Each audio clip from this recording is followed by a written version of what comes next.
10 de novembro, bom dia para você que está em casa. Nesta edição você vai ver que na reunião da Câmara desta quinta-feira, os vereadores arquivaram a denúncia protocolada por uma engenheira eletricista que apresentou documentos questionando o cumprimento do contrato de parceria público-privada para melhoria e modernização da iluminação pública em Patos de Minas. Daqui a pouco os detalhes e ainda hoje eu te mostro. Vereadores acatam veto do Executivo para a lei que previa a obrigatoriedade do cartão de vacina no ato da matrícula. As dicas para o segundo dia de provas do Enem 2023. Gustavo Brancão diz que o Guarani está pronto para duelo com o Mamoré. E o embarque da delegação do Sapo para encarar o time de Divinópolis no primeiro jogo da semifinal da segunda divisão do Mineiro. O 30 Minutos começa agora.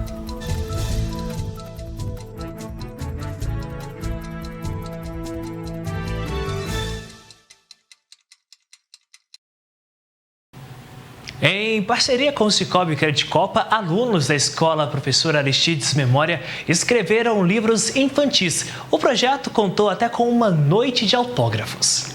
Os livros entregues fizeram parte de um projeto em parceria com o Sicoob Credicopa que tinha por objetivo aproximar os alunos do universo literário e fazer com que eles tivessem a experiência de passar para o papel toda a sua criatividade em forma de textos e desenhos. O projeto Estante Mágica foi apresentado para o Kaique o ano passado, com a coordenadora Lúcia, que era coordenadora o ano passado, e a gente fez um trabalho maravilhoso, junto com a parceria da Sicoob Credicopa. E esse ano, quando a Estante Mágica nos procurou oferecendo novamente esse projeto, a gente de cara, aceitou fazer novamente. Fomos atrás mais uma vez da Sicoob Credicopa, ganhamos mais uma vez nessa parceria deles. Antes da produção dos livros, as crianças tiveram aulas voltadas para empreendedorismo e cooperativismo. Aulas essas que foram de suma importância para a criação do enredo das histórias. Os professores e os pais também foram peças importantes para o desenvolvimento do projeto. Muitos pais chegaram até a direção, até a escola esse ano e perguntou se a gente daria continuidade a esse projeto. Aí a gente viu a importância, de fato, envolvendo até as famílias, e a gente resolveu, de certa forma, continuar com o projeto que já começou o ano passado. Alguns alunos tiveram a oportunidade de escrever o ano passado e estão tendo a oportunidade de escrever esse ano novamente. Outros, é o primeiro ano que está fazendo. E é um projeto muito bonito, muito bem apresentado, muito bem trabalhado com as crianças, trabalha a linguagem, trabalha a forma, os desenhos, a pintura, então envolve um todo. Os temas dos livros eram variados e de extrema importância. Foi trabalhado desde a reciclagem a assuntos relacionados a bullying e sentimentos. Para crianças tão novas, a criação das histórias foi uma forma leve e descontraída de transformar em discussão assuntos tão sérios. Para mim, enquanto professora, eu vejo a necessidade da gente trabalhar realmente essa percepção e autopercepção das nossas emoções, que eu acho que não é tão trabalhado assim. Não na escola, mas enquanto criança, as crianças não são ensinadas a sentir, a falar o que estão sentindo, a colocar voz naquilo que elas passam, acontecem. Então eu acho que é muito importante a gente começar a dar voz para elas. Emily, me conta sobre o que vocês escreveram. Pelo bullying da escola. E me conta a história, o que acontece nessa história, quem é o personagem principal? É o menino que chama Patrick. E a escola, depois que termina, a escola, todo mundo fica do lado dele. E você acha que o bullying é errado? É, muito errado. O que você gostou de escrever? Eu gostei quando a gente desenhando a parte da escola que ele fez o teatro. Matheus foi aluno do Kaique há muitos anos atrás e hoje volta à escola como apresentador do evento. Para ele, tem sido incrível acompanhar o excelente trabalho feito pela coordenação em prol dos alunos. Foi da pré-escola até o 9º ano como estudante do CAEC, depois como parceiro. Retornar aqui hoje é um sentimento de muita alegria e também de missão cumprida, mas mais do que isso, uma missão que eu levo para a vida. E um momento como esse, onde a gente sabe que a educação é a nossa principal arma para transformar o mundo, é claro que a gente não pode ficar de fora, nós devemos sempre apoiar. Projetos como esse precisam ser incentivados para que mais crianças tenham acesso à leitura e às produções textuais. Eles desenvolvem a parte da escrita, da leitura, eles desenvolvem a parte artes, porque eles fazem as ilustrações, e eles ficam mais autônomos, porque eles criam histórias próprias, né, da imaginação deles. Esse projeto ele é encantador, ele é maravilhoso. Parabéns para a Escola CAEC por essa iniciativa. E reforço aqui, né? A educação é a nossa principal arma. Arma no bom sentido, porque só a educação é capaz de transformar este mundo da situação em que nós estamos. E olha só, o Sindicato dos Produtores Rurais promoveu hoje uma coletiva de imprensa para divulgar as primeiras informações sobre a 63ª Festa Nacional do Milho, a FenaMilho de 2024, que será realizada do dia 23 até o dia 2 de junho. Durante o encontro, os organizadores confirmaram, tá aí na tela, o show da dupla de Israel e Rodolfo para a festa de lançamento da FenaMilho, que está agendada para o dia 16 de dezembro deste ano. Então, diversas novidades. Ana Castela, que já foi anunciada como uma atração da Festa Nacional do Milho, agora Israel e Rodolfo devem abrir a festa de lançamento, e a festa acontecendo em dezembro, não como era no início dos anos, né? Inicialmente, nos anos que começavam, eram lançadas as festas. Bom, rápido intervalo aqui no 30 e na volta, Câmara arquiva denúncia que questiona o cumprimento do contrato de iluminação pública em Patos de Minas. 11 horas e 37 minutos.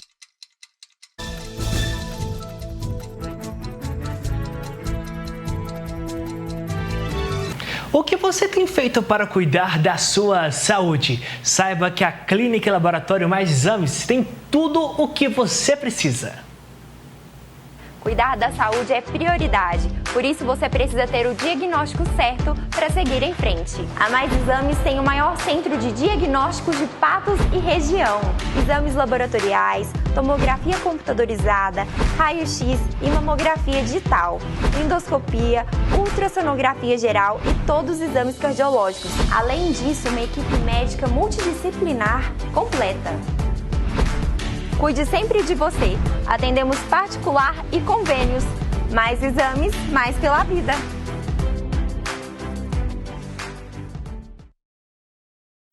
Seguindo com o telejornal, agora 11 horas e 40 minutos, na reunião da Câmara desta quinta-feira, os vereadores arquivaram a denúncia protocolada por uma engenheira eletricista que apresentou documentos questionando o cumprimento de contrato da parceria público-privada para melhoria e modernização da iluminação pública em Patos de Minas. A participação do secretário de Obras, Paulo Henrique Caixeta, durou cerca de 2 horas.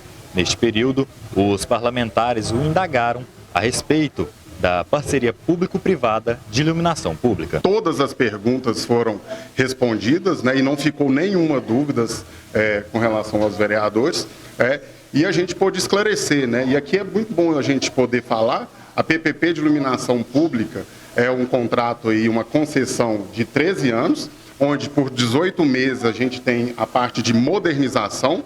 E a gente, é importante falar, a modernização é a troca de lâmpadas de sódio por LED, e 80% das lâmpadas de Patos já são de LED. O secretário foi convidado a estar na tribuna após um relatório que verifica o trabalho da concessionária chegar até a Câmara.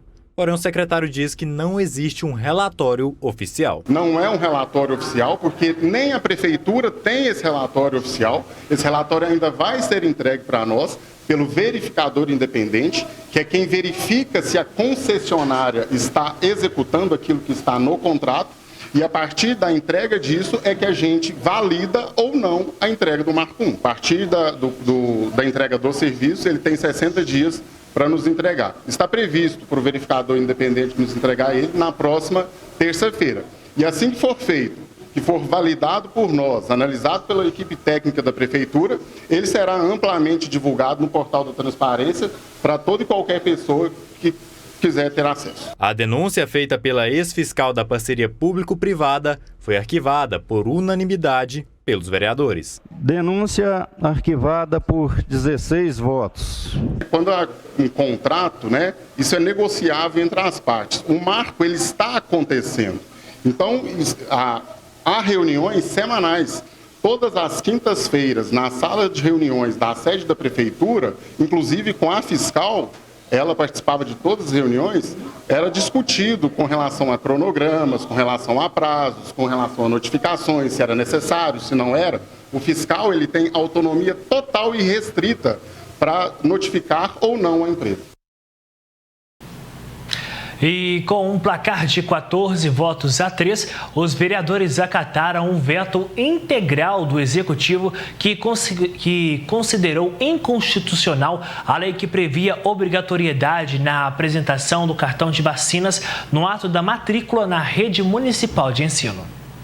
Durante a reunião, até o momento de votação do veto, várias pessoas manifestaram contra o projeto de lei, com cartazes escritos: vacinar é uma responsabilidade dos pais. Estudar é um direito dos filhos. Durante o momento de fala do vereador professor Daniel, houve protestos dos manifestantes. As pessoas estão deixando de se vacinar. A cobertura para essas vacinas já foi de 99%. Em 21 caiu para 88%. As pessoas estão não crendo, deixando de acreditar na eficácia, no poder das vacinas. Por quê? Porque nós tivemos um presidente negacionista que tem fileiras de seguidores. Esses seguidores estão aqui na Câmara hoje em dia, eu estou falando para eles estão aqui do meu lado.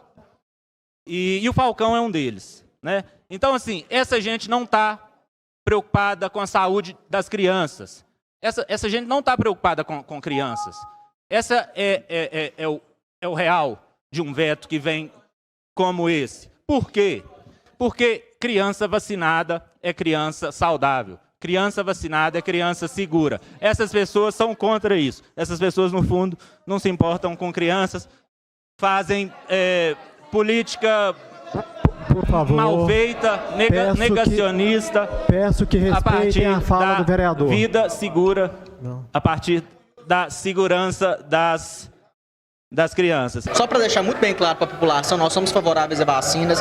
Todas as vacinas que a professora Beth falou, nós somos favoráveis. Nós não somos favoráveis simplesmente à vacina da Covid. Outro detalhe, nós lemos o projeto foi mal formulado, entendeu? Inclusive, em alguns artigos dele, dava apenas 30 dias para a criança vinha comparecer com o cartão todo atualizado. Isso não se condiz. Simplesmente porque nós fomos nos postos de saúde, tem vacina que gasta de 3 a 4 meses para estar chegando. Como que a criança ia conseguir concluir esse cartão de vacina para poder estar exercendo o seu direito, que é de estudar? Então, foi por isso que nós fizemos essa movimentação, para poder estar ali nesse momento vetando esse projeto. O placar da manutenção ou não do veto ficou 14 votos favoráveis e 3 contra. Votaram contra professor Daniel, professora Beth e José Eustáquio. Com isso, o veto da vice-prefeita em exercício foi mantido. Um momento que chamou a atenção foi durante o voto do vereador Vitor Porto, que explicou que já existe um projeto de lei sobre a obrigatoriedade da apresentação da caderneta de vacinação durante o ato da matrícula. Talvez o pessoal da plateia não tenha ciência. Existe uma lei que foi um projeto de lei aprovado nessa Casa Legislativa em 2006, e essa PL é do Otaviano Marques. Foi um projeto de lei dele e eu vou ler, porque eu acho que é importante que vocês tomem ciência. E esse projeto está em vigor. Fala o seguinte: dispõe sobre a obrigatoriedade de apresentação de cartão de vacina para matrícula na rede de ensino. Artigo 1º. Fica obrigatória a apresentação de cartão de vacinação atualizado para o cadastro escolar na rede de ensino público municipal, bem como para renovação da matrícula nos anos subsequentes até a 8ª série do ensino fundamental. Artigo 2. O Executivo Municipal regulamentará a presente lei dentro de 60 dias após a sua publicação. Ou seja, essa lei hoje está em vigor. Eu vou votar pela manutenção do veto, mas eu quero que compreenda essa situação, porque já existe uma lei federal e já existem todos os parâmetros obrigatórios para isso. Então, ponto final. E outra, essa lei, que é do Otaviano Marques, ela continua em vigência. Cabe agora aos vereadores fazerem a sua obrigação, né? Na sequência, aqui no 30, tem a previsão do tempo para o Alto Paranaíba e Noroeste e as dicas importantes para o segundo dia de provas do Enem deste ano. 11h47, detalhes eu te conto na volta aqui no 30 Minutos.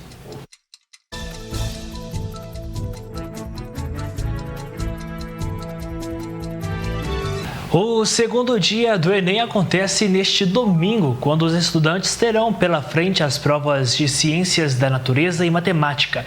A gente foi em busca de dicas importantes para o candidato não tropeçar nas provas de exatas.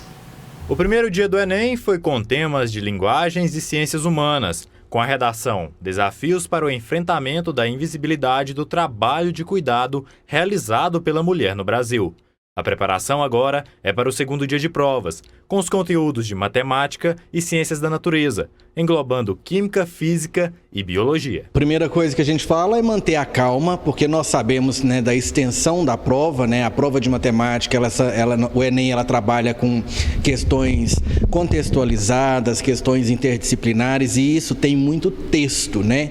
Então a primeira coisa que a gente fala para o aluno é para manter a calma, para ler o enunciado direitinho, tirar os dados, porque apesar de ter muitos textos, o aluno ainda ele precisa, dentro do texto, retirar os dados para poder equacionar e chegar a uma resposta. Quando a gente fala, por exemplo, em uma questão de português, as orientações que os professores passam, vamos ler primeiro o comando da questão, né? E aí você já vai direcionado. Já na matemática, né, isso não é indicado, porque a gente precisa conhecer o que foi fornecido de dado dentro daquele texto, para depois você ler o enunciado e ir buscando diretamente o que ele falou. Porque assim, o que a gente encontra que os alunos às vezes fazem? Tudo que é número dentro do texto, o aluno pega e vai grifando como se fosse usar. Não, né? Não é bem assim, não é porque tem número lá que vai ser usado. Então leia o texto, entenda esse texto para depois ler o comando da questão e ir direto naquele número que está precisando. Além das dicas para a prova, é importante exercitar ao longo da semana e, principalmente, manter a calma. Agora que nós já estamos em reta final, né, que os alunos já se prepararam aí ao longo do ano, nesse momento aí de vamos falar assim, né, de dar o sprint aí, o que tem que fazer? Resolver questões, mas não com aquela, né, com aquela ansiedade de exaustão, porque ao longo do ano a gente trabalha, vamos resolver muitas questões, vamos fazer simulados.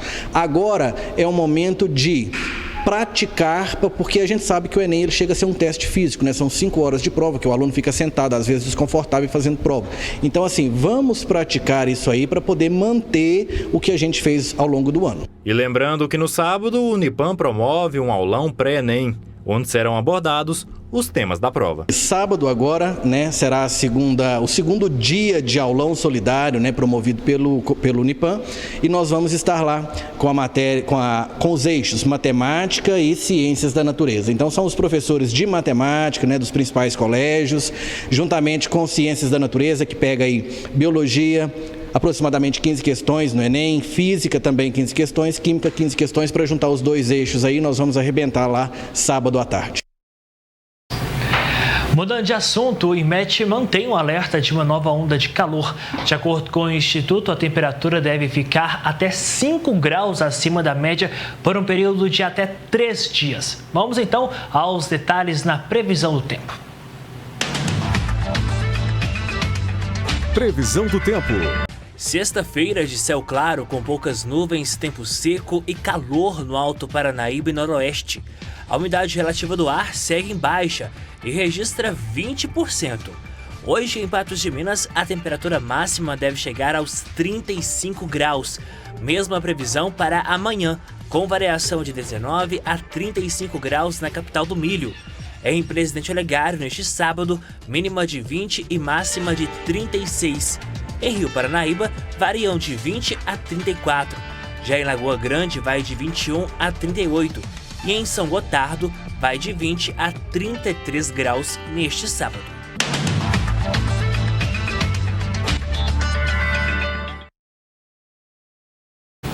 Às 11h55, na volta, Gustavo Brancão diz que Guarani está pronto para duelo com o Mamoré e o embarque da delegação do Sapo para enfrentar o time de Divinópolis no primeiro jogo da semifinal da 2ª divisão do Mineiro.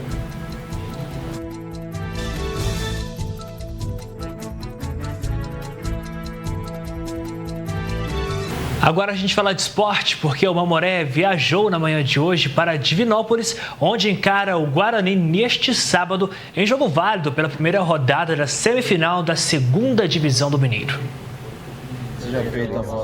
Uma oração antes de partir.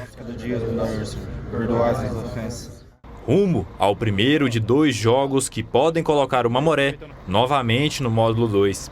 Os jogadores saíram do estádio Bernardo Rubim de Queiroz por volta de 7 horas, em um clima alegre. O sentimento que vai junto com a gente é de poder fazer um grande jogo, né? E, se Deus quiser, sair com a vitória. Costuma ficar ali com aquele bate-papo, mas sem tirar a concentração no jogo. Eu vou ver os jogos, né, do Guarani, vou estudar o adversário para a gente chegar lá e fazer um ótimo jogo e sair com os 3 pontos, lógico, que é o mais importante, né? A resenha não pode faltar, né? É a melhor resenha que tem. Mas a gente sempre vai brincando, sempre ouvindo um som, vendo uma série, mas eu mesmo vou estudando a equipe. Na parte dos jogadores, para passar o tempo, como já foi dito, tem a resenha.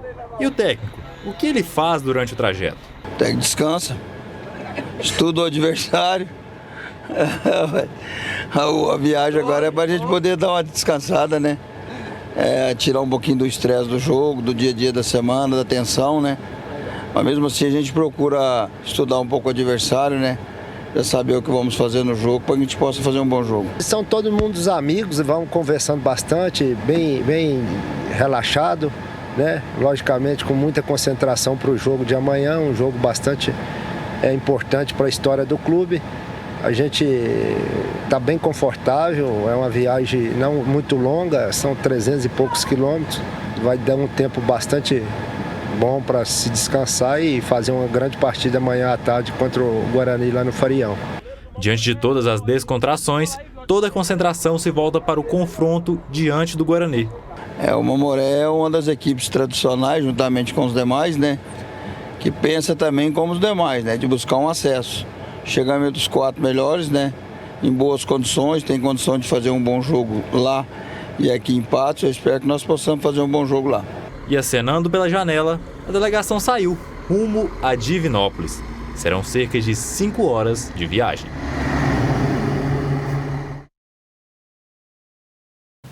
O time do Brugge, comandado por um velho conhecido do Mamoré, avisa que vai com tudo para este confronto. Veja só.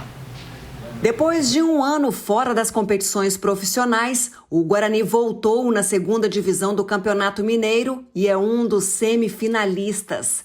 Nesta fase, tem o Mamoré como adversário. Em Divinópolis, o Bugre treina forte, mas mantém a tranquilidade que disputou as outras etapas da competição. Porém, agora, foco no acesso ao módulo 2. Fizemos uma campanha muito sólida, campanha muito tranquila. Daqui nós sabíamos que seria dificuldade a competição, né? Então agora a gente vai para esse jogo agora de semifinal bastante preparados e qualificados, né, para a gente alcançar o objetivo principal do clube, que é o acesso.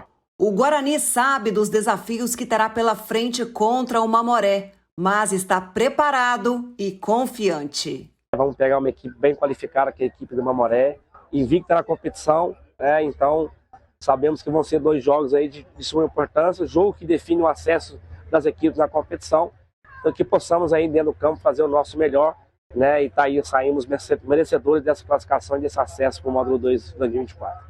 O jogo deste sábado será transmitido ao vivo pela NTV em parceria com a Rede Minas de televisão a partir das 2h45 da tarde, direto do estádio Farião em Divinópolis.